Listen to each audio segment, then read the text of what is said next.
Praise the Lord.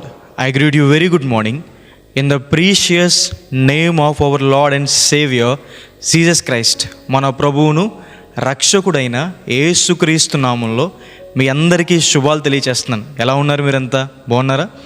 ఈరోజు దేవుని వాగ్దానం ధ్యానం చేద్దాం. యెషయా గ్రంథము 22వ అధ్యాయము 23వ వచనము. నేను అతనిని స్థిరపరచెదను. హల్లెలూయా. దేవుడు స్థిరమైనవాడు, ఆయన మార్పు లేనివాడు. కొండలను, సముద్రాలను, ఆకాశ విశాలాన్ని, భూమిని ఆయన స్థిరపరిచినవాడు, స్థిరంగా నడిపిస్తున్నవాడు. ఎప్పుడునూ కదల్చబడకుండా, పడిపోకుండా అంతలా దేవుడు మనల్ని స్థిరపరచగలడు. దేవుని వాక్యం స్థిరమైంది. ఎవరైతే దేవుని వాక్యం విని దాని ప్రకారం జీవిస్తారో వారు బండ మీద తన ఇంటిని కట్టుకున్న వాని వలె స్థిరంగా ఉంటారు. దేవుడు మనకి స్థిరమైన హృదయాన్ని దయచేస్తాడు. కష్టాల్లో, శ్రమల్లో, శత్రువుల మీదకు వచ్చినప్పుడు భయపడకుండా ధైర్యంగా ఉండే హృదయం, మరలా పాపం చేయకుండా దేవుని మీద మాత్రమే ఆధారపడే హృదయం, స్థిరమైన మనస్సు, స్థిరమైన బుద్ధి, స్థిరమైన ప్రవర్తన దేవుడు మనకు అనుగ్రహిస్తారు. చంచల బుద్ధిని దేవుడు మన నుండి తీసివేస్తారు. దేవుడు స్థిరమైన సమాధానాన్ని అనుగ్రహిస్తారని. ఎప్పుడూ కుటుంబంలో గొడవలు అవుతూనే ఉన్నాయా? క్రీస్తు ప్రభు వారు సమాధానకర్త. ఆయన మీ హృదయంలో, మీ కుటుంబంలో స్థిరమైన సమాధానం అనుగ్రహిస్తారని.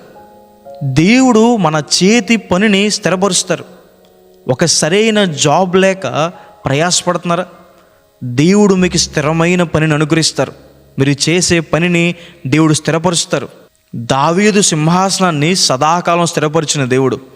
దానియేలు గారిని ఎంతమంది పడేయాలనుకున్నా దానియేలు గారిని స్థిరపరిచిన దేవుడు మిమ్మల్ని స్థిరపరుస్తారు. దేవుడు స్థిరమైన ఆరోగ్యం దయచేస్తారు. ఎప్పుడూ ఏదో అనారోగ్యం గుండా వెళ్తూ ఉన్నారా? దేవుడు మిమ్మల్ని స్వస్థపరిచేవాడు. ఆయన మీకు స్థిరమైన ఆరోగ్యాన్ని అనుగ్రహిస్తారు. యెహోవా రాఫా అని ఆయనకు పేరు. ఒక స్థిరమైన నివాసం కోసం ఎదురు చూస్తున్నారా? అద్దింట్లో ఉన్నప్పుడు ఎవరు ఎప్పుడు ఖాళీ చేసేయమంటారో తెలియక భయపడుతున్నారా? దేవుడు మీకు స్థిరమైన నివాసం అనుగ్రహిస్తారు. ఆ సామర్థ్యం దేవుడు మీకు అనుగ్రహిస్తారు. దేవుడు స్థిరమైన ఘనతను అనుగ్రహిస్తారని. యెహోషువ గారిని గొప్ప చేసినట్లుగా మిమ్మల్ని కూడా దేవుడు గొప్ప చేస్తారు. దేవుడు స్థిరమైన ఆస్తిని, స్వాస్థ్యాన్ని ఇస్తారు. తరతరాలకి దీవెనకరంగా ఉండేలా దేవుడు మిమ్మల్ని ఆశీర్వదిస్తారు. దేవుడు స్థిరమైన విశ్వాసం అనుగ్రహిస్తారు. అల్ప విశ్వాసం ద్వారా కానీ, అవిశ్వాసం ద్వారా కానీ మనం ఎటువంటి ఆశీర్వాదం పొందుకోలేం.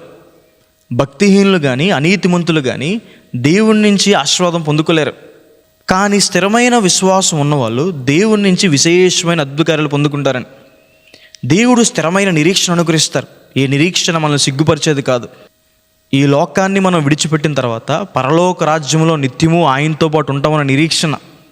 కాబట్టి ఈ వాగ్దానం విశ్వసించండి. స్థిరపరచబడిన ప్రవక్తను చూసి దేవుడు ఆనందిస్తారని.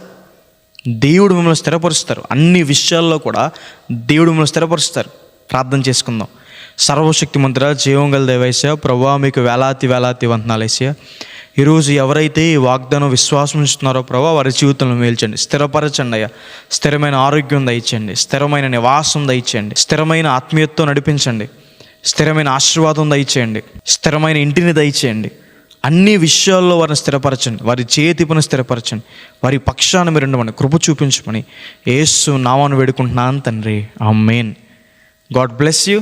God bless India.